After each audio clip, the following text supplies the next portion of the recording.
क्योंकि पहला पैनल है तो हम बहुत समय ले सकते हैं। नहीं, ऐसा नहीं है। 5 मिनट पे मैं आपको सिग्नल दूंगी, ठीक है। सभी को नमस्कार। मैंने सोचा थोड़ा सा हंसी मजाक से शुरू करते हैं, क्योंकि इतना बड़ा पैनल देख के लोगों को पहले ही नींद नहीं आ जाए कि अब ये लंबा चलेगा, इसलिए हमने इतना खूबसूरत सेशन था, हमें जो इतिहास पता चला और जिससे और कुछ सीखने मिला, इतना बहुत कुछ सीखने मिला, उसके लिए टीके मैम बहुत बहुत धन्यवाद। यहाँ पर जैसे मैम ने भी मेंशन किया कि कई इंक्लूसिव में कई पहचानों के बारे में कहा गया है, तो एक ऐसी पहचान है जिसको मैं यहाँ पर रिप्रेजेंट करूँगी, जिनका यहाँ पर मैं बातचीत जिनके बारे में करूँगी या और इन्फॉर्मेशन सूचना जिनके बारे में करूँगी। हमारे यहाँ विकलांग व्यक्तियों के बारे में एक तो हम बात नहीं करते, हम उन्हें शुरुआत से ही दिव्यांग बुलाते हैं। अगर हमने दिव्यांग लेबल को बहुत गहराई से सोचा या बहुत सीरियसली ले लिया तो वो दिव्य हो जाते हैं, फिर उनको शिक्षा वगैरह की जरूरत नहीं पड़ती। इसलिए हम एक्टिविस्ट होने के नाते दिव्यांग शब्द से दूर हटके विकलांग व्यक्तियों को विकलांग व्यक्ति अधिकार इस भाषा में और इसके तहत बात करते हैं। ये क्यों जरूरी है? क्योंकि जिस तरह जेंडर का एक सोशल कंस्ट्रक्ट का स्वरूप है कि हम कहते हैं कि सोसाइटी की वजह से एक मार्जिनलाइजेशन बनता है जेंडर में, उसी तरह से जो डिसेबिलिटी राइट्स है, विकलांग अधिकारों की जो एवोल्यूशन इस तरह से हुआ कि विकलांग व्यक्तियों ने एट सम पॉइंट कई सारे मॉडल्स के थ्रू जाने के बाद ये कहा कि आप ये नहीं समझ रहे हैं, आप बार बार कह रहे हैं कि कमी हम में है, पर कमी हम में नहीं है। यहाँ पर यदि इस ट्रेनिंग को हम 50वीं मंजिल पर रखते तो यहाँ पर कोई भी एलिवेटर लिफ्ट के बिना उस 50वीं मंजिल तक पहुँच नहीं पाता। लेकिन जब 4 सीढ़ियाँ होती हैं और एक रैंप की रिक्वेस्ट की जाती है तो ये कहा जाता है कि कमी तुम में है, तुम सीढ़ी नहीं चढ़ सकते। पर जब लिफ्ट बनाई जाती है तो कोई गैर विकलांग व्यक्ति को ये नहीं कहा जाता कि कमी तुम में है, तुम्हारी वजह से लिफ्ट लगानी पड़ रही है। तो ये सोच और एक वातावरण की बात है। ये सोशल कंस्ट्रक्ट इसलिए है क्योंकि society needs to become inclusive, the environment needs to become anything. अब ये बहुत अहम है, इस लेंस को ध्यान में रखना बहुत अहम है, क्योंकि जब हम शिक्षा की बात करते हैं तो विकलांग व्यक्ति, विकलांग बच्चे, लड़कियां खास तौर से, और आगे बढ़कर वयस्क जो अडल्ट एजुकेशन में जो विकलांग व्यक्ति एनरोल होते हैं वो क्यों पीछे छूट जाते हैं। अब ये कई बार ये कहा जाता है कि इनविजिबिलिटी बहुत है, विकलांग व्यक्ति हैं कहाँ। पूरी दुनिया में डेटा ये कहता है कि 16% लोग विकलांगता से जूझते हैं, मैं नहीं कहूँगी, बट जीते हैं, विकलांगता के साथ जीते हैं। एक तो वो भी भाषा जूझने और जीने की बहुत अलग हो जाती है। तो ये ज़रूरी इसलिए है क्योंकि मैं बाकी डेटा छोड़कर आपको ये बताऊंगी समझने के लिए कि हर छठा व्यक्ति विकलांग है। हमारी ज़िंदगी में हम 100 लोगों को तो जानते होंगे, 50 लोगों को जानते होंगे, 10 को जानते होंगे, तो हमारी निजी जिंदगी में विकलांग व्यक्ति हैं। हम उन्हें या तो रिकग्नाइज नहीं कर रहे हैं, या हम उनकी तरफ देखकर अनदेखा कर रहे हैं, या हम उन्हें सम्मिलित नहीं कर रहे हैं, और यहाँ पर सम्मिलन का सवाल उठ जाता है। अब अगर आप एजुकेशन की बात करें तो एक स्टेप पीछे लेकर अडल्ट एजुकेशन, अडल्ट लिटरेसी के पहले आपको चिल्ड्रन विद डिसेबिलिटीज को देखना पड़ेगा। एक ही कारण से, क्योंकि जब आप चिल्ड्रन विद डिसेबिलिटीज देखते हैं तो आपको पता चलेगा कि लगभग up to almost 50% students with disabilities, children with disabilities have never been to school. वो कभी शिक्षा के फॉर्मल माध्यम में गए ही नहीं है। जो इस माध्यम में घुसे हैं, जो फॉर्मल एजुकेशन में घुस पाए हैं, जो चिल्ड्रन विद डिसेबिलिटीज हैं, स्पेशल स्कूल या इंक्लूसिव स्कूल में उनका ड्रॉप आउट्स बहुत हाई है, उनके एनरोलमेंट्स कम हैं, ड्रॉप आउट्स हाई हैं, और जो डिस्क्रिमिनेशन, अब्यूज़ और मेंटल हेल्थ इम्पैक्ट है वो आप देखते हैं कि बहुत ज़्यादा है। उन्हें पनिशमेंट्स भी ज़्यादा सिवियर दी जाती है, इसी वजह से कि ये तो बेवकूफ़ है, इसे समझ नहीं आता। अच्छा, हमने एक बहुत इंटरेस्टिंग वर्ड बनाया था हिस्ट्री ऑफ डिसेबिलिटी में कि जो सुन नहीं सकते, श्रवण बाधित लोग हैं, हम उनको डेफ एंड डम कहते थे। लोगों ने ये वर्ड सुना है? आपको पता है डम वर्ड कहाँ से आया? क्योंकि हमने उनकी भाषा नहीं सीखी और उनको भाषा एक्सप्रेस करने, भाषा एक बोलने की सिर्फ चीज़ नहीं होती है, पूरा एक्सप्रेशन होता है। हमने उनकी एक भाषा नहीं बनाई और उन्हें सिखाया नहीं, तो हम वो मानने लग गए कि इन्हें बौद्धिक चैलेंज है। इसी वजह से जो कह नहीं सकते और सुन नहीं सकते, उन्हें ये टर्मिनोलॉजी ऑफ डेफ एंड डम से एड्रेस करने लग गए, बट वो डम नहीं है, वहाँ पर कहीं भी डमनेस से लेना देना नहीं है। आगे भी मानसिक जो बौद्धिक विकलांगता है उनको मेंटली रिटार्डेड से शिफ्ट होकर इंटेलेक्चुअल डिसेबिलिटी, क्योंकि जो एक लर्निंग टूल्स है वो चेंज हो जाते हैं। तो कहने का मतलब ये है कि चिल्ड्रन विद डिसेबिलिटीज़ के ड्रॉप आउट्स बहुत हाई हैं, एनरोलमेंट बहुत कम है, और अगर आप और सेकेंडरी एजुकेशन में जाएंगे तो वहाँ पर और भी सीमित हो जाता है बिकॉज ऑफ कई रीज़न। ये सारे रीज़न मैं 2-3 लिस्ट करती हूँ कि इंफ्रास्ट्रक्चर एक्सेसिबल नहीं है, मतलब फिजिकल बिल्डिंग्स, ट्रांसपोर्ट, वहाँ तक पहुँचने की सुविधा। अच्छा, अक्सर बसेस, ये सारी जो पब्लिक ट्रांसपोर्ट है, बिल्डिंग खुद स्कूल की तीसरे मंजिल पर क्लास होती है, बच्चा चल नहीं सकता, उठाकर या तो रखो रोज, पेरेंट्स की जिम्मेदारी, या तो नहीं आ सकते, या लर्निंग रीडिंग मटेरियल्स नहीं है, यानी साइन लैंग्वेज नहीं है, ब्रेल मटेरियल्स नहीं है, या इंडिविजुअल ट्रेनर्स नहीं है, तो बौद्धिक विकलांगता, मानसिक विकलांगता, या कोई और स्लो लर्नर्स हैं।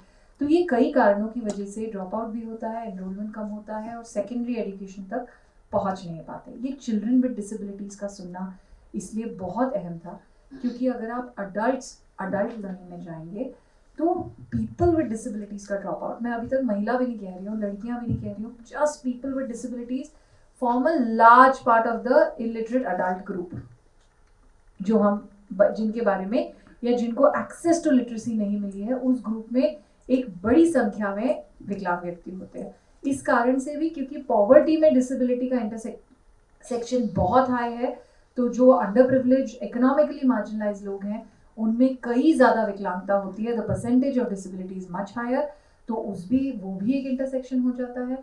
कोविड में हमने देखा कि जो लो रिसोर्स सेटिंग फैमिलीज थी, जिनके पास एक मोबाइल फ़ोन था, कई बच्चे थे, तो वहाँ पर नॉन डिसेबल्ड बच्चों को प्रायोरिटाइज किया गया, और यदि 2 विकलांग बच्चे थे उसमें से भी विकलांग लड़के को विकलांग लड़की के ऊपर प्रायोरिटाइज किया गया कि वो अपनी शिक्षा पूरी कर सके। तो जेंडर का इंटरसेक्शन भी बहुत स्ट्रॉन्ग है और उसे हमें देखना बहुत ज़रूरी है। निधि, हाँ जी, you have 2 minutes. Yes, thank you, that's best. So हमें ये सोशल कंस्ट्रक्ट और ये जो पूरी परिस्थिति है, इसको देखकर क्या समझ आता है कि अडल्ट लिटरेसी एजुकेशन में कई ऐसे केस स्टडीज़ हैं जिसमें कहा गया है कि इंटरैक्टिव लर्निंग, मैम ने पहले कहा कि एक कम्युनिटी लर्निंग और group learning is very important for persons with disabilities, क्योंकि वो ना सिर्फ अपने ट्रेनर्स, टीचर्स, फैसिलिटेटर्स से सीखते हैं, बट आपस में भी उनकी लर्निंग और एक्सेसिबिलिटी बहुत हाई हो जाती है। तो एक community learning approach, interactive learning approach, ये बहुत ज़रूरी हो जाता है। और ये किन फ्रेमवर्क्स में ज़रूरी हो जाता है, हमने देखा है कि सस्टेनेबल डेवलपमेंट गोल्स है, यूनाइटेड नेशंस के बड़े कन्वेंशंस हैं, CRPD यानी convention on rights of persons with disabilities, CRC which is on the children, ये सभी कन्वेंशंस और यूनेस्को का जो है वो सारे कहते हैं कि हमें बहुत ज़रूरी है कि विकलांग व्यक्तियों को एक कंटिन्यूस लर्निंग का पैटर्न मिले। ये आइडेंटिफाई करना और भी ज़रूरी है, क्योंकि कई विकलांग बच्चे रिहैबिलिटेशन, सर्वाइवल, इन सब हेल्थ इंटरवेंशंस के चक्कर में एजुकेशन सिस्टम तक बहुत लेट पहुंचते हैं, और फिर वो अडल्ट्स होकर उन्हें लिया नहीं जा सकता प्राइमरी क्लासेस वगैरह में। द इम्पॉर्टेंट थिंग इज़ कि हमें यूनिवर्सल एक्सेस और इंक्लूसिव प्रिंसिपल्स पर काम करना है अडल्ट एजुकेशन में। और यूनिवर्सल एक्सेस सिर्फ फिजिकल, सिर्फ डिजिटल, सिर्फ टेक्नोलॉजी और सिर्फ लर्निंग टीचिंग पैटर्न्स में, स्किल्स में नहीं, पर यूनिवर्सल एक्सेस इसीलिए ज़रूरी है, और मैं ये कहकर यहाँ पर विराम दूंगी, इसलिए ज़रूरी है क्योंकि जब आप यूनिवर्सल एक्सेस की बात करते हैं, जब आप इजी टू रीड मटेरियल्स बनाते हैं, तो जिनको या इजी फॉर्मेट्स, जैसे अगर डेफ बच्चे होंगे तो उनको विजुअल फॉर्मेट्स यूज़ करने पड़ेंगे, तो वो हमारे दूसरे अडल्ट्स के भी काम आते हैं। जब आप विकलांग महिला को लेते हैं, बौद्धिक विकलांगता वाले लोगों को लेते हैं, तो आप अपने पढ़ाने का फॉर्मेट और भी ईजी बनाते हैं, तो उसको easy to read, easy to learn material बोलते हैं। तो उससे और क्या होता है कि हम और भी आसान तरीके से हमारा जो टीचिंग पैटर्न है वो और आसान बना देते हैं। ऐसे कई उदाहरण हैं ऑफ यूनिवर्सल एक्सेस, जो टेक्नोलॉजी में भी यूनिवर्सल एक्सेस काम आता है, बट एक पूरा approach of universal access which will ensure persons with disabilities are included in adult education will also benefit all, because informal education, community learning, as well as other forms of adult literacy will not only help in cutting the social isolation but will foster social inclusion. हम एक जो isolation है उसको कम करेंगे, हम सम्मिलित होकर एक जो सोसाइटी बन सकती है उसे बढ़ाएंगे। ये इम्पैक्ट उस पर भी होगा कि हम एक्सेस टू इंफॉर्मेशन बढ़ाएंगे, अब्यूज़ को कम करेंगे, और एम्पावर करेंगे पूरे ग्रुप को और उसके भीतर विकलांग महिलाओं को। बहुत बहुत धन्यवाद। थैंक यू निधि। मैं अब रामकली आपको बुलाना चाहूँगी और आपके लिए सवाल ये है कि जब हम किन्नर समुदाय और ट्रांसजेंडर समुदाय के साथ काम करते हैं तो वहाँ पे हम शिक्षा के किस तरह के अनुभव देखते हैं, और जब शिक्षा के मुद्दों को लेकर हम समुदाय में जाते हैं तो वहाँ पे किस तरह की चुनौतियों का सामना करना पड़ता है। और अक्सर ये कहा जाता है कि समय नहीं है पढ़ने लिखने के लिए, जो अनीता जी ने भी रखा। और अगर हम कुछ ऐसा प्रावधान करते हैं, कुछ ऐसा सोचते भी हैं कि इस उम्र में प्रौढ़ वयस्क और एडल्ट की उम्र में हम कुछ ऐसे इंटरवेंशन करना चाहें, तो उसकी अपनी क्या लिमिटेशन है, सीमाएं क्या है, चुनौतियां क्या हैं? Thank you ma'am. जब हम पैदा होते हैं वहीं पे हमें थोप देते हैं कि हमारे घर बेटा पैदा हुआ है तो मिठाई बांटती है कि जी बेटा पैदा हुआ है। लड़की पैदा हुई तो सब लोग अजीब सा शायद लड्डू भी नहीं बांटते, बहुत सारे लोग कि बेटी पैदा हुई तो हाँ लड्डू भी महंगे आते हैं, लड्डू भी बांटना पसंद नहीं करते। लेकिन बेटा हुआ है उसके लिए बहुत ज्यादा खुशी होती है, और जब वो बेटा धीरे धीरे करके बड़ा होता है और वो अपने आप को लड़की मानने लगता है, लड़की की तरह अपने आप को प्रेजेंट करने लगता है, तो सबसे पहले वहीं से फैमिली का एक डिस्क्रिमिनेशन उसके साथ शुरू हो जाता है, क्योंकि घर वालों ने उसको बेटी की तरह ट्रीट किया है और वो बेटा बेटी को एक्सेप्ट नहीं करते, वो उस बेटे को बेटी के रूप में एक्सेप्ट नहीं करते। तो वहीं से हमारी पढ़ाई तो बहुत दूर की बात है, हम लोग को तो मम्मी पापा का प्यार नहीं मिलता और लोग हमारी कैपेबिलिटी नहीं देखते। शायद अगर हमारी कैपेबिलिटी देखे, हमारी फैमिली वाले हमें एक्सेप्ट करें, तो शायद आज हम भी रिसेप्शन पे बैठे हुए नजर आए, पढ़े लिखे हुए नजर आए। लेकिन आप उंगली पे गिन सकते हैं जिनकी फैमिली ने सपोर्ट किया है। तो कुछ ट्रांस मेरे बहन भाई है जो कि ऑफिस में, वो भी एनजीओ सेक्टर में आपको ज्यादा नजर आएंगे। औरों के लिए मैम ने बोला जैसे कि HIV और STI के लिए तो हम काम करते हैं, हेल्थ के लिए काम करते हैं, क्योंकि शायद हमें उसके अलावा कहीं और जॉब करने का मौका नहीं मिलता। हमारा काम है, अगर हम कम्युनिटी है, हम ट्रांस है, तो हम केवल कॉन्डम बांट सकते हैं, हम केवल लोगों को HIV के बारे में बता सकते हैं, लेकिन उसके आगे हमारी कोई लिमिट नहीं है। अगर आज रामकली पढ़ी लिखी है और वो अपनी डिग्री लेके किसी ऑफिस में जाती है, वहां पे उसकी डिग्री नहीं देखते, वहां पे केवल जज करते हैं उसका जेंडर। तो मेरा पढ़ना और ना पढ़ना एक बराबर हो जाता है, जहाँ पे मेरे साथ होता है जेंडर डिस्क्रिमिनेशन। तो ये बहुत जरूरी है और मेरे हिसाब से यहाँ पे बहुत सारे बड़े बड़े लोग हैं। तो अगर हम बच्चों को, जो आपने बोला मैम, अगर हम बच्चों को शुरू से, क्योंकि आज तक किसी भी स्कूल में, किसी भी शिक्षा केंद्र में जेंडर के बारे में नहीं सिखाया जाता कि ट्रांस क्या है, हिजड़ा क्या है, लेस्बियन क्या है। अगर बच्चों को बचपन से ही पढ़ाया जाए ट्रांस के बारे में, तो शायद आज जो रामकली अनपढ़ बैठी है, मेरे कितने सारे भाई बहन अनपढ़ बैठे, वो पढ़े लिखे हो, क्योंकि जब वो स्कूल में जाते हैं वहां से टीचर उनको एक्सेप्ट नहीं करते, वहाँ के जो लोग हैं, वहाँ के जो बच्चे हैं, वो उनको एक्सेप्ट नहीं करते, उनके जेंडर को लेके। कभी उनको बाथरूम के लिए टॉर्चर किया जाता है, कभी उनको अपनी बैच से भगा दिया जाता है कि आप हमारे पास नहीं बैठते। तो बहुत सारे मेरे भाई बहन कोशिश भी करते हैं पढ़ने की, लेकिन वहां से अपना बैकआउट कर लेते हैं, क्योंकि डिस्क्रिमिनेशन इतना ज्यादा हो जाता है और हम पहले से बचपन से ऐसे सताए हुए होते हैं, क्योंकि हमें माँ बाप का प्यार नहीं मिलता, हमें समाज एक्सेप्ट नहीं करता। अगर हम पढ़ने भी जाए तो कैसे जाए? हम लोग आवाज उठाने लगे हैं और ये आवाज हमने खुद ने उठाई है। हमारे शायद, सॉरी हाँ बुरा नहीं मानेगा, हमारे साथ जो नॉन कम्युनिटी पर्सन है, अगर किसी बच्चे को स्कूल की तरफ से डॉक्यूमेंट्री बनानी होती है, तो आज का ये थीम चल रहा है कि वो ट्रांसजेंडर को चुनते हैं, डॉक्यूमेंट्री बनाने के लिए ट्रांस को यूज करते हैं। जब प्राइड मंथ आता है, हमारी वीडियो बनाने के लिए ट्रांस को चुनते हैं, हमारी वीडियो बना के लेके जाते हैं। लेकिन जब कोई ट्रांस उनसे हेल्प मांगती, कहीं पे जाके पढ़ाई को लेके उनसे कुछ बात करती, वहां पे उनका दरवाजा ब्लॉक हो जाता है।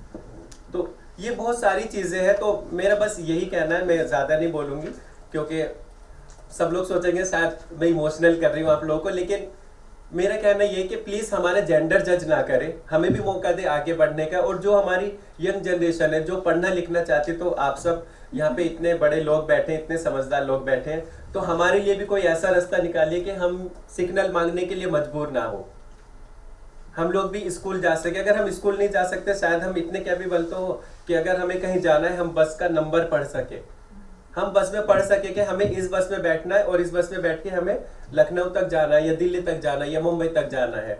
अगर हम ट्रेन में जा रहे हैं तो हमें पता होना चाहिए हमें कौन से प्लेटफॉर्म से नंबर मिलेगी। हमें हमेशा पूछना पड़ता भैया ये ट्रेन वहां पे खड़ी है क्या। गवर्नमेंट हमारे लिए बहुत सारे रूल्स बनाती है, बिल बनाती है, लेकिन आज तक किसी को नहीं पता कि मानव अधिकार क्या है। मानव अधिकार सेम है ना, जो आपका अधिकार है, जो एक मेल का अधिकार है, जो एक फीमेल का अधिकार है, वो मेरा भी अधिकार है, बट मैं उससे बहुत पीछे हूँ केवल ही जेंडर की वजह से। अगर मैं सूट या साड़ी पहन के कहीं पे जाती हूँ, वो मेरे कैपेबिलिटी नहीं देखेंगे सबसे पहले, बस वो बोलेंगे हिजड़े छक्के आ गए, इनको भगाओ यहाँ से। आज भी मैं ऑर्गेनाइजेशन चलाती हूँ नोएडा के अंदर, अपने बहुत सारे भाई बहनों के लिए काम करती हूँ। मैं जब जाती हूँ एडवोकेसी करने के लिए, तो बहुत सारी जगह आज भी ऐसी है जहाँ पे जो गेटमैन होते हैं वो दरवाजा नहीं खोलते, यहाँ पे बच्चा पैदा नहीं हुआ है, यहाँ क्यों आए हो आप? रामकली जी, थोड़ा अगर आप ये बताएंगे कि अभी समुदाय में, क्योंकि अभी एक डिजिटल युग भी आ गया है और वैसे भी शिक्षा एक तरीके से नहीं है, तो किस तरह की चुनौतियां आप वहाँ पे पाते हैं, क्योंकि जो पूरी चीज़ें हैं वो काफ़ी बदल भी गई हैं। चीजें तो बहुत बदली है। अगर मैं चुनौती की बात करूं तो जब नोटबंदी हुई, एक चुनौती यहाँ पे भी है कि हमारे सबके बैंक अकाउंट नहीं है, बहुत ज्यादा हमारे कम्युनिटी के बैंक अकाउंट नहीं है। तो हमने क्या किया, पड़ोसियों को पैसा दे दिया बैंक में डालने के लिए कि जब आप इनको कैश कराना और हमें दे देना, क्योंकि वो तो सबके लिए एक नई चीज थी। अगर हमारे पास हमारी पूरे डॉक्यूमेंट्स होते, हमारे पास तो मैम आधार कार्ड तक अपने नहीं है, क्योंकि मकान मालिक जल्दी से बिजली का बिल नहीं देता आधार कार्ड बनवाने के लिए। और चुनौतियां डिजिटल आजकल इतना है कि आजकल फोन पे पेटीएम का जमाना है, तो नहीं आता चलाने के लिए। और हम लोग रोज कमाते रोज खाते, तो जो पैसा कमाते हैं बैंक अकाउंट है नहीं ज्यादातर लोगों का। अभी हम कोशिश कर रहे हैं गवर्नमेंट से मिलके कि जिनके पास कोई घर का एड्रेस नहीं है, तो अपने ऑर्गेनाइजेशन के एड्रेस पे हमने काफी लोगों का अकाउंट खुलवाया है, उनका आधार कार्ड बनवाया। बट हम लोग वहाँ पे एक लिमिटेशन है कि आप 20 लोगों का 25 लोगों से ज्यादा लोगों का नहीं खुलवा सकते। तो ये शुरुआत हो रही है, लेकिन अगर डिजिटल की बात करते हैं और यंग जनरेशन की बात करते हैं, तो हम आज भी बहुत पीछे हैं। हम भले यंग जमाना आ गया हो या कितना भी मॉडल जमाना या डिजिटल जमाना आ गया हो, हम जहां अब से 20 साल 15 साल पहले थे, हम आज भी वहीं हैं। तो हमारे लिए फोन पे आया हो या पेटीएम आया हो या गूगल पे आया हो, हम लोग रोज जैसे नोट गिन के अपने तकिए के नीचे रखते थे, हम आज भी ऐसे ही रखते हैं।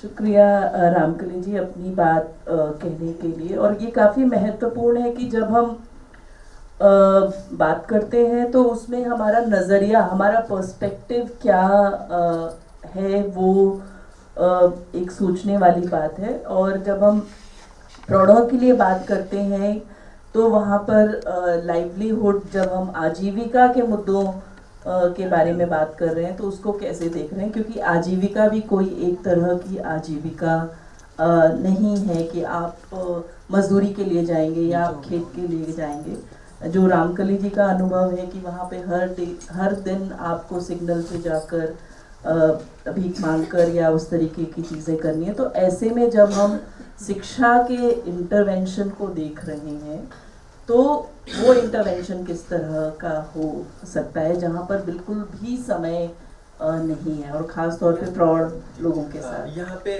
मेरा एक पॉइंट है कि अभी गवर्नमेंट ने एक चीज़ शुरू की थी, गरिमा गिरे। किसी ने, आप सब में से किसी ने नाम सुना है गरिमा गिरे का, ट्रांस के लिए? तो बहुत सारी जगह उन्होंने क्या किया, गरिमा गिरे की शुरुआत की कि जो लोग सिग्नल पे रहते वो लोग वहाँ पे रहे, और वो 3 से 6 महीने का उन्होंने टाइम दिया कि वो वहाँ पे रहे, पढ़े लिखे, और उनको फिर वो आगे जाके जॉब देंगे। लेकिन वो बिल्कुल भी ऐसा नहीं हुआ है। और उन्होंने एक स्टेट में एक कॉलेज, जैसे दिल्ली में एक जगह है जो कि मित्र ट्रस्ट है, उनके पास है, और वहाँ पे क्या है कि केवल 25 लोग रह सकते हैं, 25 लोग से ज़्यादा नहीं रह सकते। और अभी लोग हैं, आप अगर बसेरा में देखेंगे तो हमारे यहाँ पे एक नाजिया है, वो पढ़ी लिखी नहीं है, लेकिन हमने उसको शहीद राजगुरु कॉलेज से जोड़ा, और आज वो अपना कुकीज़ और जैम बना के अपनी अर्निंग करके अपना पेट भरती है। तो ये एक हमारे लिए शुरुआत हो रही है। जो कुछ हम कर रहे हैं वो अपने बलबूते पे कर रहे हैं, कि हमें कुछ ऐसा लगे कि नहीं अच्छा लगता कि हम 10 रुपये 5 रुपये के लिए लोगों के आगे हाथ फैलाए। बहुत ईजिली लगता होगा जब आप लोग सिग्नल पे रुकते होंगे, कि जब कोई ट्रांस आपके पास आती होगी और दरवाज़ा लॉक करती होगी, बट हमारे लिए बहुत वो डिफरेंट समय होता है जब हम किसी का दरवाज़ा लॉक करते हैं और वो बिना हमें देखे बटन शीशा ऊपर कर देता है, और यह हमारी तरफ बगैर देखे गाड़ी आगे लेके जाके खड़ा हो जाता है। उस वक्त हम पे क्या बीतती है वो हमें पता है। अगली हमारी जो वक्ता है वो ऋतु हैं। और ऋतु, आप चूँकि पाकुर जिले, झारखंड के पाकुर जिले में काम करती हैं, खासतौर पे अल्पसंख्यक दलित आदिवासी समुदाय के साथ, और आपने साक्षरता का काम किया है महिलाओं के साथ, तो किस तरह का आपका अनुभव रहा है? पहले तो मैं निरंतर को धन्यवाद दूंगी कि उन्होंने एक प्लेटफॉर्म में हम जैसे सबसे दूर बैठे जो शिक्षा साक्षरता की बात हम दूर से करते हैं, जहां वो एक प्लेटफॉर्म दिए जहां हम आपके सामने इन सारी बातों को रखें। फेस जो है foundation for awareness counselling and education विगत 20 वर्षों से पाकुड़ झारखंड में काम कर रही है। पाकुड़ जो है एक बॉर्डर डिस्ट्रिक्ट है जो वेस्ट बंगाल, बांग्लादेश और बिहार का बॉर्डर है वो, और बहुत ही सबसे अगर देखें तो इंडिया में सेकंड बैकवर्ड इन एजुकेशन है। लिटरेसी रेट बहुत ही पुअर है और एस्पिरेशनल डिस्ट्रिक्ट में भी आता है। हम लोग 2010 से 16 तक लिटरेसी पर काम किए थे, फंक्शनल एजुकेशन फॉर विमेन, और उस समय हम अभी भी इंटीग्रेटेड मॉडल ऑफ एजुकेशन पर काम करते हैं। लेकिन हमें ऐसा महसूस हुआ था उस समय और अभी भी कि बच्चे जो हैं वो उस घर के फर्स्ट लर्नर हैं और उनके घर में कोई नहीं है जो उन्हें वो दिखाए, वो उनको आगे लेकर या उनको कोई सपोर्ट कर सके या उनके अपब्रिंगिंग में उनका कोई रोल हो। तो हमने इस लिटरेसी प्रोजेक्ट को निरंतर के सपोर्ट से ही, हमने निरंतर के सहयोग से, इवन टेक्निकल सपोर्ट से हमने शुरू किया था। इसमें हमारे फंडर्स भी थे और हम लोगों को ऐसा महसूस हुआ कि वो शुरुआत में तो बड़ा चैलेंजिंग था कि किस तरह से हम प्रौढ़ महिलाओं को एक साथ लाकर हम पढ़ा सके, काफ़ी चैलेंजिंग थी। लेकिन उसके बाद 6-7 महीने के बाद इतनी उनके अंदर जो टेक्नोलॉजी और जिस तरह से पद्धति सिखाने की और इतनी ज़्यादा उनमें एक शौक जग गई। मैं आपको बता रही हूँ कि face functional literacy for women 10 से 16 तक काम की थी और जो महिलाएं उससे जुड़ी हुई थी आज वो उसके घर में अर्नर हैं और अच्छे अच्छे पोजीशंस में हैं और आज वो 20,000 रुपये महीने तक कमा रही हैं और आज भी वो हमारे साथ कांटेक्ट में है। लेकिन वो था वो 10 से 16 का पीरियड। उसके बाद उसमें एडोलेसेंस भी जुड़ी थी। उसके बाद प्रोजेक्ट्स के रिसोर्स ख़त्म हो जाते हैं। प्रोजेक्ट्स जो है वो बिना रिसोर्स के वॉलंटरीली कुछ दिन तक ही चलता है। तो फिर वो प्रोजेक्ट जो है वाइंड अप हो गया और उसके बाद कई महिलाएं, कितने ग्रुप हमारे पास आए कि दीदी आज आप हमें फिर से पढ़ने का मौका दो, क्योंकि हम जो छूट गए हैं हमें कोई मौका नहीं मिल रहा है पढ़ने के लिए। तो हम लोग किसी न किसी रूप में उनको कहीं ना कहीं सपोर्ट किया था। गवर्नमेंट का भी उस समय कार्यक्रम था बुनियादी शिक्षा और ये सब के साथ हमने जुड़ा था। उसके बाद वो भी ख़त्म हो गए और आज बहुत सारी महिलाएं आज भी वंचित हैं। ज़रूरत है यहाँ, क्योंकि आज भी उन्हें वो कर्स ऑफ इलिटरेसी की बात, वो जो एक है कि आज भी उनको वो सामना करना पड़ रहा है जो शुरुआत में करनी पड़ती थी। कि उनकी जो ये थे कि उनको हाथ पकड़ के उन्हें अगर माने कहीं सिग्नेचर करना हो तो बैंक वाले कस के उनके हाथ पकड़ते थे, यहाँ टीपा लगाओ। लेकिन कुछ समय आया था कि कुछ महिलाएं पेन मांगती थी। फिर से दोबारा वही समय है जो महिलाएं आज भी उसी कर्ज से जूझ रही है और आज भी लार्ज नंबर ऑफ महिलाएं। एक चीज अनीता जी ने बहुत अच्छा कहा कि लिटरेसी की जो बात है ना, वो गणना जो होती है वो अर्बन और रूरल एक साथ होते हैं। तो ये जो हम देख रहे हैं आंकड़ा, ये पूरे नंबर्स एक साथ मिले हुए हैं। अगर इसे बाइफरकेट किया जाए तो झारखंड जैसे जिला और झारखंड जैसे राज्य और पाकुड़ जैसे जिला में काफ़ी महिलाएं एडोलेसेंट आज भी हैं जो इलिटरेट हैं। नंबर्स हाई बहुत है उनके। तो उन्हें जो मिल रहा था वो एक छोटे समूह को मिला, जिसकी वजह से वो इतने नंबर से हम पूरे राज्य को नहीं चिन्हित कर सकते। तो ये बहुत बड़ा है जो अभी भी जो है वो छूटा हुआ है। इसे एड्रेस करने की ज़रूरत है। खासकर महिलाएं हैं, एडोलेसेंट्स भी हैं। एडोलेसेंट्स के ऐसे कोई भी प्रोग्राम नहीं है गवर्नमेंट्स का कि उनको लिटरेट कर रहे हैं या उनको फंक्शनल एजुकेशन दे पा रहे हैं। तो ये एक बहुत बड़ा चैलेंजेस हैं जिसमें महिलाएं जी रही हैं और इसको अच्छे प्लेटफॉर्म तक ले जाना, इसका एडवोकेसी करना, जबकि एसडीजी का गोल भी है। तो इसे बहुत ज़रूरी है। ऐसे तो उनके बहुत रिमार्केबल एग्जाम्पल्स हैं उस दौरान कि महिलाएं अपने घर में जिस दौरान हम काम कर रहे थे, महिलाएं पीडीएस शॉप में जाकर अपने अनाज को भी देख रही थी कि मुझे क्या मिल रहा है। बैंक्स में जाकर अगर वो अपने अकाउंट में जमा कर रही थी तो काफ़ी कम पैसे मैनेजर्स उसमें एंट्री करते थे और वो महिलाएं देखती थी कि ये इतने कम क्यों है, और वो अपनी वॉइस रेज करके अपनी समस्या को खुद समाधान करती थी। अभी फिर हम जितना भी कह लें कि मॉडर्नाइजेशन, हम एजुकेटेड ग्रुप हैं, फिर वही रूरल अर्बन सिमिलर नहीं है। रूरल में लार्ज नंबर ऑफ विमेन आज भी अनएजुकेटेड है, इलिटरेट है, आज भी वो थंब इम्प्रेशन ही दे रही है, ऐसा हमें ग्रास रूट में मिलता है। तो अभी के समय में आप उन क्योंकि आपने एक काफ़ी लंबा अरसा उनके साथ गुजारा है, तो अभी उनको कैसे आप जोड़े रखने का प्रयास किस तरीके से करते हैं? अभी एक्चुअली हमारे 63 लर्निंग सेंटर्स हम फंक्शन कर रहे हैं गर्ल चाइल्ड के लिए। तो वो 63 अराउंड 2000 बच्चे हमारे साथ डायरेक्ट जुड़े हुए हैं, और उनकी माताएं जो हैं वो हैं। तो हम लोग क्या कर रहे हैं कि वो गर्ल्स जो हमारे लेवल 5 में हैं, उनको हम लोग पेरेंट्स मीटिंग्स और डिफरेंट एक्टिविटीज़ के दौरान कहते हैं कि अपने माँ को कम से कम इलिटरेसी के कर्ज से मुक्त करो, तुम लोग उनको नाम लिखना सिखाओ, उनको कम से कम थोड़ा सा व्यवहारिक शिक्षा पर ज्ञान दो। लेकिन जिनको हम कह रहे हैं वो भी बच्ची हैं, उनके पास भी उनके माता पिता को आने में थोड़ा सा परेशानी माने समझने में, पढ़ने में, लेकिन हम किसी ना किसी रूप में इनको जोड़े हुए हैं। 2000 माताएं आज भी हमारे साथ पेरेंट्स मीटिंग में आती हैं, तो हम लोग उनको कहते हैं कि आपका हम ये थंब इम्प्रेशन अगले मीटिंग में नहीं देखना चाहते हैं। हमारे भी अनुभव में ये रहा है कि अगर एक बार पढ़ना लिखना छूटता है तो फिर वापस पुनः वैसी ही स्थिति आ जाती है। और आई थिंक शुरुआती दौर जब अनीता जी इतिहास के बारे में बता रही थी कि साक्षरता को लेकर कोई उस तरीके की सिस्टमेटिक प्लान नहीं हुई है कि अगर हम लिटरेसी प्लान कर रहे हैं तो पोस्ट लिटरेसी इंटरवेंशन क्या होगा, उसके बाद कंटिन्यूइंग एजुकेशन के क्या हमारे प्रोग्राम होंगे, उसमें हम निरंतरता, क्या सोच है हमारी, दूरदृष्टि क्या है, वो एक महत्वपूर्ण है।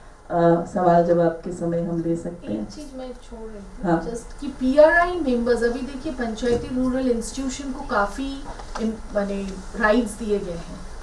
अब वो रूरल्स में जो पंचायती पीआरआई मेंबर्स हैं उसमें भी काफ़ी लिटरेट्स हैं, तो उनको जो एक रिसोर्स मिल रहा है उसका भी प्रॉपर यूज़ नहीं हो रहा है। तो इसलिए लिटरेसी बहुत ज़रूरी है। कम से कम वो अब तो सारे काम पीआरआई के थ्रू हो रहे हैं।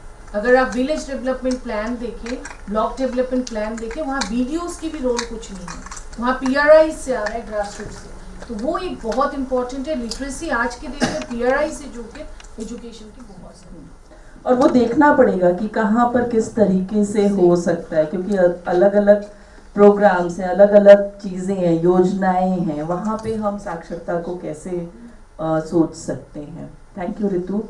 हमारी नेक्स्ट वक्ता आरती हैं, और आपके लिए सवाल ये है, क्योंकि आप सेक्स वर्कर समुदाय से हैं और सेक्स वर्कर समुदाय के बीच में रह के आप काम करती हैं, तो वहाँ पे शिक्षा की क्या स्थिति है, और अगर कुछ शिक्षा और साक्षरता के प्रयास किए भी जाएं तो किस तरह के प्रयास हो सकते हैं। बहुत सारे सवाल हैं।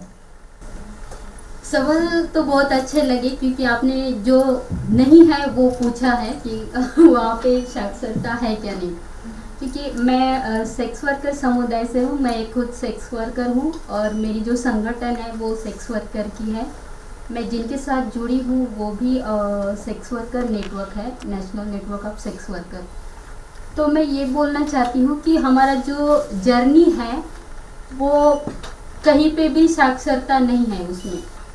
और बहुत पहले साल मैं जब छोटी थी, मैं देखती थी दूरदर्शन पे एक ऐड आती थी, गंगूबाई, रामू काका, स्कूल भरा है, काकी को भी लेके आ जाओ। तो एक कंदील लेके लोग बैठते थे एक झोपड़ी में, फिर वो ऐड डेवलप हो गई, उसमें फिर झोपड़ी में लाइट आने लगा, फिर सब पढ़ने लगे। तो वो पहले के ज़माने में मैं बहुत ऐड देती थी। उस ज़माने में हमारे भी लोग कुछ ऐसे कि दूरदर्शन सबके पास रहता था, तो वो भी देखकर खुद पढ़ाई करना चालू करते थे। हमारे लिए चैलेंज ये है कि साक्षरता सीखने का अगर हमारे पास टाइम भी मिला तो हमारे लिए पढ़ना लिखना सिखाने के लिए कौन आएगा ब्रोथल में। ये हमारे लिए सबसे बड़ा चैलेंज है। तो वो जो हमारा ब्रिज रहता है वो बीच में टूट जाता है। तो साक्षरता का कहीं भी यहाँ पे उल्लेख भी नहीं है और कोई पढ़ा लिखा भी नहीं है। हमारा एक साइकिल की तरह है, जब बच्चे नहीं पढ़ेंगे तो बड़े नहीं पढ़ेंगे, क्योंकि हम ही बड़े होते हैं, हम ही अशिक्षित रहते हैं।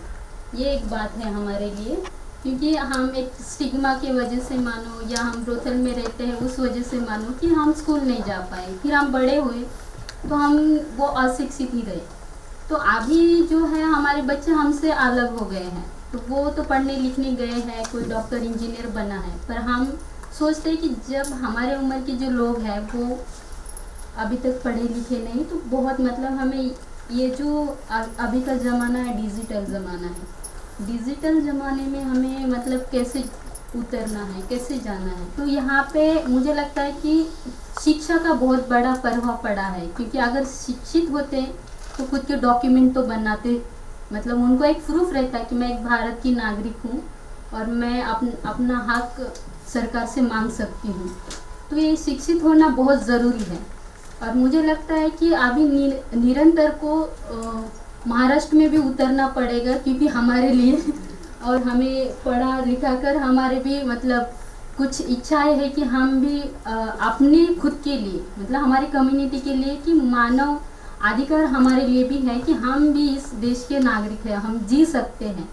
क्योंकि अशिक्षित होने से क्या होता है कि हमें जो कानूनी कायदे में जो लिखा होता है कि ब्रोथल के सीमित आपको मंदिर नहीं होना चाहिए, मस्जिद नहीं होना चाहिए, जो हमारे बीच में जब ये आता है कि विकास के नाम पे हमारा जो अंगूठा लिया जाता है, हमें पढ़ना लिखना तो नहीं आता है, उस वजह से क्या होता है ब्रोथल हटाया जाता है। तो बहुत सारे लोग वहाँ से वंचित हो जाते हैं, रोड पे सोना, खाना पीना बंद होना, कुछ लोग तो मर भी जाते, फिर धंधा पानी बंद हो जाएगा तो क्या करेंगे।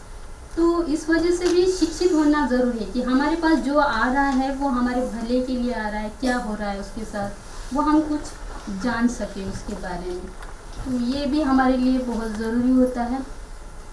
मैं आपको चैलेंज और समस्या साथ ही में बोल रही हूँ, क्योंकि ये बहुत ही मतलब बहुत लंबी जर्नी है और शॉर्टकट में बोलना है मुझे, वो भी है। तो चैलेंज ये है हमारे लिए अभी के इसमें कि जब हम काम पे जाते हैं तो गूगल पे और ये फ़ोन पे ज़्यादा आता है, तो सबके पास तो अकाउंट नहीं है, और जिनके पास जब क्लाइंट आते हैं तो उनको वो जो पैसे कैश होना है वो भी नहीं होते हैं, तो कभी कभी उनका भी उसमें ये होता है कि लॉस हो जाता है। पर जिनका बैंक अकाउंट है उनको बंद है, तो उनको केवाईसी करके चालू करना है, उसके लिए भी प्रोसेसर मालूम नहीं होती है कि क्या प्रोसेसर होती है एक बैंक अकाउंट के लिए। तो वो किसी और को पूछती है, फिर एजेंट को पूछती है, तो एजेंट खाली केवाईसी के लिए उनसे 1000 रुपये लेता है, जो कि 1 रुपया भी नहीं लगेगा। हमें खाली बैंक में जाके अपना एड्रेस या नाम या वो अपडेट करना होता है, आधार लिंक, उसके लिए। तो ये मतलब एक तो पैसे की भी हानि होती है और समझ की भी हानि होती है। तो मुझे लगता है कि साक्षरता होना बहुत ही ज़रूरी है, क्योंकि उसका बहुत प्रभाव पड़ा है। थैंक यू आरती। क्या कभी कुछ ऐसा प्रयास हुआ है कि उनके साथ बैठ के कुछ पढ़ने लिखने की प्रक्रिया की गई, कभी भी कुछ भी? ऐसा तो कभी नहीं हुआ कि कोई पढ़ने लिखने के लिए हमें बोला कि आप पढ़ोगे लिखोगे क्या। मुझे लगता है कि ये जो संस्थाएं आती हैं तो खाली HIV और उनकी अधिकारों के लिए लड़ती है, पर कभी किसी ने नहीं बोला कि आपको साक्षरता भी होना है, आपको पढ़ना लिखना भी ज़रूरी है। एक हम जिस समाज में रह रहे हैं वहाँ पे अभी फ़िलहाल में तो शिक्षा बहुत ज़रूरी हो गई है। जो भी है वो लिखावट के माध्यम से है या फिर डिजिटल के माध्यम से है, तो हम वहाँ तक नहीं पहुँच पाते हैं। तो मुझे ऐसा लगता है कि ये जो आपने मुद्दा बोला है और ये कहीं ना कहीं किसी ने गौर नहीं किया या फिर उसमें अभी तो कोई उतरा नहीं है। और एक बात है कि जब आप अगर बोलोगे भी तो कम्युनिटी का क्या होता है कि उनका एक काम का शेड्यूल होता है, और सुबह 7 बजे से 4 बजे तक कुछ लोग काम पे जाते हैं, कुछ लोग रात को 9 बजे से 12 बजे तक, तो उनका एक शेड्यूल रहता है। उस शेड्यूल में अगर किसी को मतलब पूछा भी जाएगा तो शायद मैं कहूँगी कि वो लोग बोलेंगे कि हमारे पास टाइम नहीं है, क्योंकि मैं अगर कमाऊँगी तो भी खाऊँगी। ये एक चैलेंज हो सकता है अगर पढ़ना लिखना चाहेंगे। थैंक यू आरती।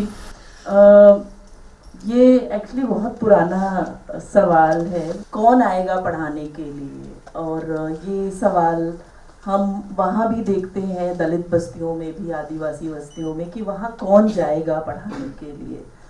तो जो मैं पहले भी कह रही थी कि जब हम प्रौढ़ों की बात कर रहे हैं तो अक्सर हमारे सामने एक ही तरह की छवि होती है कि शायद वो एक ही कास्ट और एक ही जेंडर के लोग होंगे। पर अगर हम रामकली की बात सुने या फिर निधि की बात सुने या आरती या ऋतु की बात, ये बहुत ही बड़ा ग्रुप है और बहुत अलग अलग तरह के लोग हैं, बहुत विविधता है। और जब हम प्रौढ़ शिक्षा के बारे में बात कर रहे हैं तो ये पहचान करना बहुत ज़रूरी है। हमारी जो अगली वक्ता हैं वो हैं सुनीता। सभी को नमस्ते और जिंदाबाद। मैं असंगठित क्षेत्र की जो घरेलू कामगार महिलाएं हैं जो घरों में काम करती हैं, मैं उनके बीच काम करती हूँ। वो महिलाएं ज़्यादातर आती कहाँ से हैं, वो हर एक राज्य जो होती है, झारखंड, बिहार, छत्तीसगढ़, उड़ीसा, नेपाल, वो वहाँ से शहरों में पलायन करती हैं। लेकिन उनका आने का कारण होता है एक तो रोजगार, और एक चौकाचौंध शहर को देखते हुए वो शहर की तरफ आती हैं। वो अपनी कुछ पढ़ाई को छोड़ के आती है, और कुछ बीच में कम उम्र में वो आ जाती है। एक वो देखती है कि शहर बहुत अच्छा है, शहर जाने से शायद मैं बदल जाऊं, या मुझे बहुत एक होता है कि उनको ठग के लेके आना कि आप शहर चलिए, आप शहर में आपको मन मुताबिक काम मिलेगा। वो आ जाती है शहरों में। लेकिन शहर में आने से उनको जो 2 तरह की जो होती है कामगार, एक है कि पार्ट टाइम, एक फुल टाइम, जो आधे दिन करती है, और एक 24 घंटे। जो 24 घंटे वो शहर में आने के बाद वो इस तरह से वो फंस जाती हैं कि उनका अगर हम ब्याह भी करें तो बहुत दिक्कत है, क्योंकि उनकी जो वो एक किसी प्लेसमेंट के द्वारा और किसी दलाल के द्वारा वो लड़की दिल्ली शहर में ला के बेची जाती है, और उनको ये नहीं पता होता है कि आप किस घर में क्या काम करना है, मेरी सैलरी कितनी है, मेरी छुट्टी कितनी है, मुझे खाना मिलेगा कि नहीं, मुझे सोने मिलेगा कि नहीं, उन्हें कुछ नहीं पता है। उनसे कोई परिवार से कोई कांटेक्ट नहीं। जो जहाँ काम पे मालिक रखता है उसका जो परिवार का जो नंबर होता है मोबाइल का, उससे वो भी छीन लिया जाता है। वो उनसे बात नहीं किया जाता है, उनकी तनख्वाह भी नहीं दी जाती है, खाना भी नहीं दिया जाता है। और दूसरी तरफ हम देखते हैं कि जो शहरों में जो महिलाएं पार्ट टाइम जो करती हैं, और वो जो महिलाएं घरों में किराए के मकान में रहती हैं और कुछ झुग्गी बस्तियों में रहती हैं, उनकी स्थिति को अगर हम देखें तो वो बहुत कम वेतन में अपना काम कर रही हैं। उनके नाम बहुत कम है। उनको हमें इतना, अगर एक टीचर होती है वो एक ही जगह काम करके अपना वेतन सही से ले लेती है, लेकिन एक कामगार महिला को 5 घरों में जाके अपना 5,000 लेने के लिए 5 घर जाना होगा उसे। वो महिला 5 बजे सुबह उठ के अपना घर पहले नहीं देखती है, वो पहले सबसे मालकिन का घर देखा जाता है, फिर वहाँ जाती है, वो उनका घर संभालती है, अपना घर वो छोड़ देती है। तो जिस तरह से वो अपना देखा जाए कि किस तरह से वो महिलाएं पीसी जा रही है, छुट्टी को लेके, वेतन को लेके, सैलरी को लेके। लेकिन आजकल हम ये देखते हैं कि डिजिटल इंडिया शहरों में बन गया है कि हम किस तरह से डिजिटल इंडिया कहें, जिस तरह से हम देखते हैं कि जो महिलाएं एंड्रॉयड फ़ोन चलाना ही नहीं आता है, एंड्रॉयड मतलब उसमें नेट हो, धीरे धीरे बटन वाला फ़ोन ख़त्म होते जा रहा है, लेकिन उनको चलाए तो कैसे चलाए। हर स्कूल में, अगर वो सरकारी हो या प्राइवेट स्कूल हो, सारी चीज़ें मोबाइल में आती है। तो वो मोबाइल, महिला तो पढ़ी लिखी नहीं है, मोबाइल में होमवर्क किस तरह निकाल पाएंगी, वो किस तरह काम कराएंगी बच्चों को, और हम ये देखते हैं कि जिस तरह से महिलाओं को बैंक अकाउंट नहीं है, उनको बैंक बैंक में जाने का उनको समझ नहीं कि बैंक में कैसे हमें फॉर्म भरा जाए, किस तरह से हमें बैंक में भर के हमारा अकाउंट खोला जाए, उन्हें ये भी नहीं पता है। लेकिन जिस तरह से देखते हैं कि एक तो वो होमवर्क नहीं करा सकती हैं, और जिस तरह महिलाएं अपने आप को घरों में काम करके वो सुरक्षित नहीं है, और जो महिलाएं आज हम ये देखते हैं कि डिजिटल इंडिया, मोदी सरकार ये कह रही है, हम ये कह रहे हैं कि डिजिटल इंडिया बिल्कुल नहीं है। ना वो शॉपिंग करती हैं, ना वो बाजार जाती हैं, ना वो कोई स्कैम करके कोई सामान लेगी। वो आज कमाएंगे और शाम को उनको पैसा मिलेगा, तो उनको आटा ही चावल सबसे ज़रूरी है। तो डिजिटल इंडिया हम कहाँ से देखें? बहुत महिलाएं अपना घर जाने के लिए टिकट नहीं ले पाती हैं, उनको रेल क्वार्टर नहीं पता है कि हम जाके फॉर्म भरें, हम वहाँ पे जाके अपना टिकट लें। और टिकट भी अगर वो लेती है तो किसी दलाल, उनको पता नहीं होता है कि मुझे वहाँ जाना है, फॉर्म भर दीजिए, पैसा वो लेती है, किसी से फॉर्म भरवाती है, पैसा कोई और ले लेता है। और दूसरा ये देखें कि उनको पढ़ने के लिए बहुत चुनौतियाँ होती हैं, वो समय नहीं निकाल पाती है। अगर हम उन्हें ये कहते हैं, वो ये खुद कहती है कि आप हमें पढ़ना सिखाइए, हमें ज़रा मोबाइल चलाना सिखाइए, तो हम उन्हें कहते हैं कि आप समय, अगर आपके पास समय है दोपहर में, तो हम 1 घंटा बैठते हैं, हम इन 1 घंटों में अगर आप समय दे पाए। लेकिन उनको ये भी लगता है कि हम किस तरह से आप 1 घंटा में और रोजगार कमाएं, लेकिन वो किसी तरह से वो समय निकालती है कि हम कुछ अपने लिए हम करें। जिस तरह से हम बहुत महिलाएं बच्चों का होमवर्क लेकर आती है कि हमें कुछ पता नहीं है, लेकिन हम ये कहते हैं कि आप खुद अगर 1 घंटा अपने लिए समय निकालेंगे तो आप वो 1 घंटा में आपके लिए बहुत चीज़ें सीख पाएंगी। और जिस तरह से अभी जो चुनाव का समय के आरक्षण का बात है, नारी शक्ति, तो हम कहते हैं कौन सी नारी शक्ति मतलब मिल रही है। आप ये देखिए कि दिल्ली में इतने लाखों में घरेलू कामगार महिलाएं शोषण हो रही हैं, जो फुल टाइम जो वर्कर है उनके साथ इतना शोषित हो रही हैं, जलाया जा रहा है, मारा जा रहा है, कैद करके रख रहे हैं। हमारे पास इतने केसें हैं कि हम जब किसी लड़कियों को छुड़ा के लेके आते हैं तो ऐसे केस मिलते हैं कि उनको खाना नहीं दिया जाता, इतना मार के इतना पीटा जाता है कि उनको केस लड़ने के लिए भी उनके लिए पैसे की व्यवस्था नहीं होती है कि वो लड़की केस लड़े। क्योंकि वो खुद बाप इतने गरीब होते हैं, मजदूर किसान, कि वो गांव में चले जाते हैं, तो उनके लिए मतलब क्या है व्यवस्था? सरकार की तरफ से तो कोई व्यवस्था नहीं है। अगर हम संगठन, अगर ये सब ना हो तो हम उन महिलाओं के लिए काम बिल्कुल नहीं कर सकते हैं। Thank you Sunita. और समय की उसमें अभाव में मैं आपसे सवाल ही पूछना भूल गई थी। बस थोड़ी सी सोची, बेटी का लेने का आने का कारण मीटिंग में ये है, ये 3rd क्लास में है, तीसरी में, कि हम जो पढ़ते हैं वो स्कूल में नहीं सिखाया जाता है। हम अगर बच्चे को हर फील्ड में या कुछ मीटिंग में या कोई वर्कशॉप में लेके आए या रैली में, तो उसका दिमाग मतलब खुलेगा। ये मैं घर पे नहीं दे पाऊंगी, मैं स्कूल में नहीं सिखा पाऊंगी, समझा नहीं पाऊंगी। तो ये मेरा लाने का ये मकसद है। तो इसीलिए वो हर समय, ये बहुत छोटी सी उम्र में पूरी देश घूमी एक यात्रा था 2018 में, संविधान बचाओ यात्रा।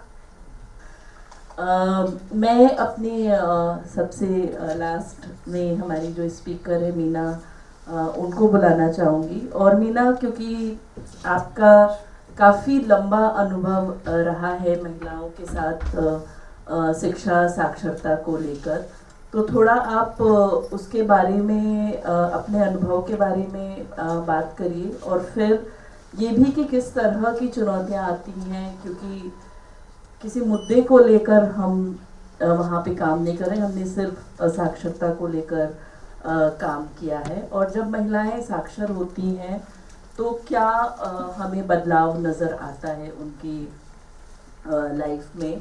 और आज के समय में क्योंकि काफ़ी चीज़ें चेंज हुई हैं, और ख़ास तौर पे जिस तरीके से एक डिजिटल माहौल है, वहाँ पर आप किस तरीके से साक्षरता को देखती हैं? पहले मैं थोड़ा सा बताऊंगी कि सहजनी शिक्षा केंद्र किसके साथ काम करती है, तो किस तरीके का। तो सहजनी शिक्षा केंद्र खासकर दलित और जो शहरिया महिलाएं और किशोरियां हैं, उनकी शिक्षा साक्षरता में काम करती है। ललितपुर जिले में, ललितपुर जिला जो है बुंदेलखंड का इलाका है, तो वहाँ पर महिलाओं को लेके काफ़ी अलग अलग तरह की दिक्कतें हैं, जैसे जातिगत दिक्कतें हैं, हिंसा बहुत ज़्यादा है, तो काफ़ी माने दबाव है महिलाओं के ऊपर उस इलाके में। तो सहजनी शिक्षा केंद्र मानती है कि जब तक महिलाएं पढ़े लिखेंगी नहीं तब तक शायद पूरी तरह से सशक्त नहीं होंगी। तो जब हम लोग अगर देखें 2002 से महिला शिक्षा साक्षरता में काम कर रहे हैं, तो शुरू में जब महिलाओं को हम लोगों ने घर से निकाला, उस समय महिलाओं को निकालने में बहुत सारी चुनौतियां थी, क्योंकि समुदाय के लोग, घर परिवार के लोग महिलाओं को खासकर शिक्षा जैसी चीज के लिए बाहर नहीं निकलने देना चाहते हैं। दूसरी बात, उनको ये भी लगता था कि अगर महिलाएं पढ़ लिख जाएंगी तो समझदार हो जाएंगी, हमारे ऊपर सवाल उठाएंगी, तो ये भी उन्हें खतरे नजर आ रहे थे।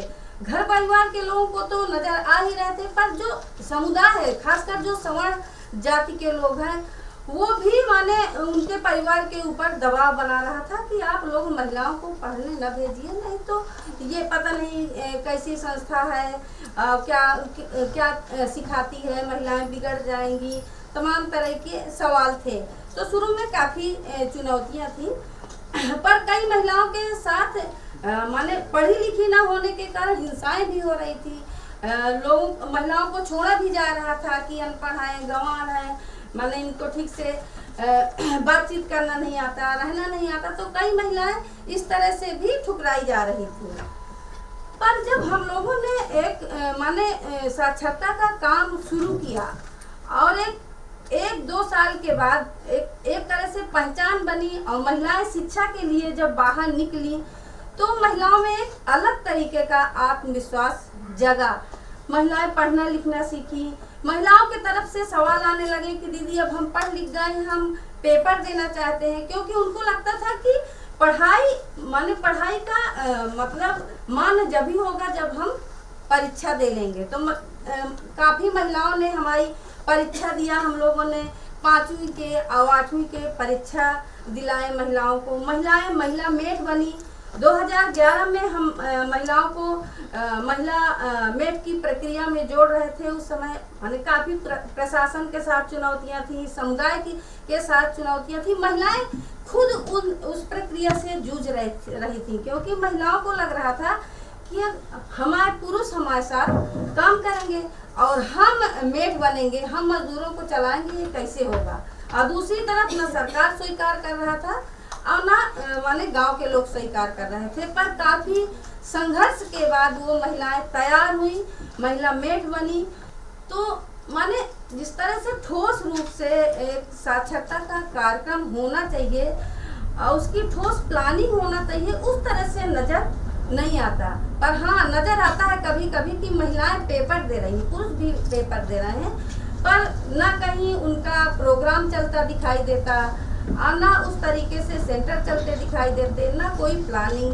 तो माने अगर माने साक्षरता का कार्यक्रम है, महिलाओं के साथ करना है, तो या बड़ी उम्र की किशोरियों के साथ करना है, तो उसके लिए हमें ठोस प्लानिंग बनाने की ज़रूरत है। दूसरी बात, जो महिलाएं हैं उनके मुद्दों को जोड़ के अगर माने साक्षरता का काम किया जाता है तो ज़्यादा महिलाएं उसको पकड़ पाती हैं, वो माने फिर उस तरीके से सीखने का प्रयास भी करती हैं। तो डिजिटल को लेके आप थोड़ा सा बात करेंगे। आज के ज़माने में जैसे अगर आज का समय देखें तो डिजिटल का ज़माना है, तो अगर देखें तो अगर महिलाओं को दोनों चीज़ें माने रखती हैं। जब तक महिलाएं पढ़ेंगी नहीं तब तक शायद डिजिटल की चीज़ें नहीं सीख पाएंगी। तो अगर महिलाओं को पढ़ा रहे हैं, साथ साथ हम डिजिटल की चीज़ें भी सिखा रहे हैं, तो महिलाएं फिर जैसे आवेदन लिखना है, नरेगा में इस समय अगर डिमांड करना है वो डिजिटल हो रही है, कार्यस्थल में जाएं तो वो भी डिजिटल चीज़ें हैं, या फिर अपने लिए कुछ पेंशन वगैरह के फार्म भरती हैं वो भी डिजिटल है। माने पूरी उस तरीके से पूरी चीज़ें डिजिटल हो रही हैं। जैसे कहीं आना जाना है, ट्रेन का नंबर या बस का नंबर, ये सब चीज़ें डिजिटल है। तो माने हम ये भी कहते हैं कि महिलाओं को माने दोनों चीज़ें माने सिखाना चाहिए, तभी वो आगे बढ़ पाएंगी। ये नहीं कि हम माने डिजिटल को पूरी तरह से फोकस करते हैं और साक्षरता छोड़ते हैं, तो फिर वो तो उसका माने कुछ महत्व नहीं रह जाएगा। तो और आज के ज़माने के हिसाब से हमें डिजिटल भी बहुत महत्वपूर्ण है महिलाओं के लिए। Thank you Meena.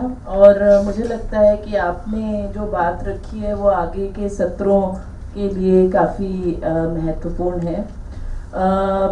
बस आई थिंक 30 सेकंड में अपनी बात को कंक्लूड करते हुए जो मुख्य चीज़ें निकल के आई वो एक तो ये है कि जब हम प्रौढ़ शिक्षा और साक्षरता के बारे में बात कर रहे हैं तो वहाँ पे किस तरह के नज़रिया, किस तरह के ग्रुप और किस तरह की भाषा के बारे में बात कर रहे हैं, क्या हमारे ढांचागत मुद्दे हैं। क्योंकि हम बार बार जब बात कर रहे हैं तो कोई प्रौढ़ एक तरह का ग्रुप नहीं है, उसमें बहुत डाइवर्सिटी है।